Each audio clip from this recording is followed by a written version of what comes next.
On a couch. On a couch in a closet. Dang it.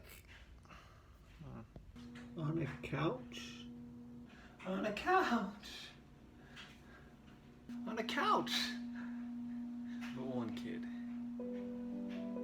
Hello and welcome to Two Kids on a Couch. My name is Morgan Stanley, and the tropical storm didn't want me to film outside, so today you get me sitting in the car in the rain as I come to talk to you about one of our other nominees for Best Original Play this year, and that is the Lehman Trilogy. The Lehman Trilogy was originally a 5-hour play written by Stefano Massini that was adapted and translated to English and brought down to 3.5 hours by Ben Power, and it is, in my opinion, one of the coolest things we've had on Broadway in a little while. It recounts the story of the financial institution that is known as the Lehman Brothers, starting with the three brothers themselves arriving in America in the late 1800s, all the way to the company filing for bankruptcy in 2008. It's very reminiscent of Lucy Preble's Enron. Maybe you can think of it like the movies like The Big Short, things that tell complicated businessy things through interesting storytelling. It is really, really smart. It is really, really imaginative. 3.5 hours flies by as we just see masterful storytellers telling a somewhat boring story in a really interesting way.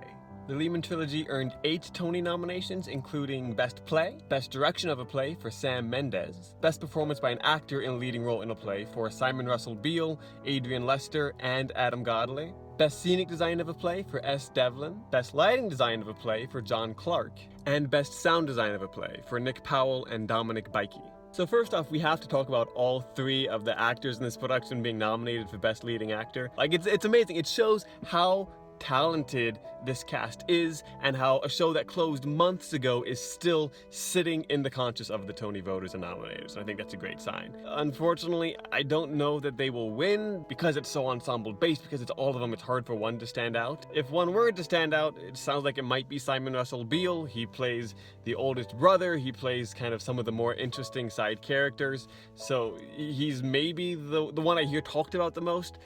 I think all 3 of these men should be delightfully proud to be nominated. I think that just shows how amazing of a production it is. But to be honest, I'd be surprised if any of them win. However, I do think it will win Best Play and Best Direction. This is, in my opinion, one of the coolest, most interesting plays to come about in a long time.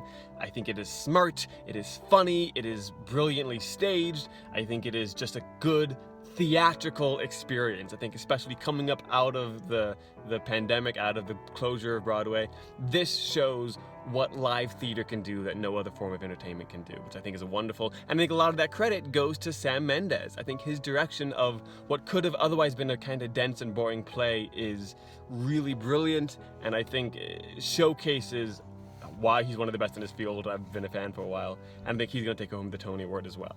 The design categories could go one of 2 ways. I think either it'll get caught up in the momentum of the show winning Best Play and Best Director, and it'll just sweep all the design categories as well. Because the design is very good, it's just very, I guess, minimalist is what you'd call it. Like I said, the set is this big rotating glass box that spins on a turntable with projections in the background that kind of set the scene. Everything else is just kind of a big conference room table with chairs and these boxes that they move around to make all the other things they need to make. The lighting, it's all in shades of gray. It's all very black and white, but masterfully done, right? You can see how much you can do with shades of gray. And then the sound design is the other really interesting thing about this production. This production has a pianist sitting at the front of the stage playing through the whole thing. It's very silent movie-esque. They actually made the soundtrack. You can listen to it on Spotify. I mean, it's piano music, but it's nice. So all of these things were simplistic in their design, but worked together beautifully. So I think if the Tony voters like that aesthetic, that might be enough for it to all kind of make this beautiful stage picture that propels it to victory. The other option is that the design awards will go to a bit of a flashier show. To me, that might be skin of our teeth. I might predict that it will win, that the hype of the play and the director and the actors, even though they probably won't win, are going to sweep all the design categories. It's going to win scenic, lighting, and sound. If not that, maybe just scenic, maybe scenic and sound. Lighting is probably the lowest on that list, but I think regardless, these artists, these designers should be proud because they made the exact correct thing for the show. It's just going to depend on if the voters like this level of simplicity or are going to go for something more spectacle-y.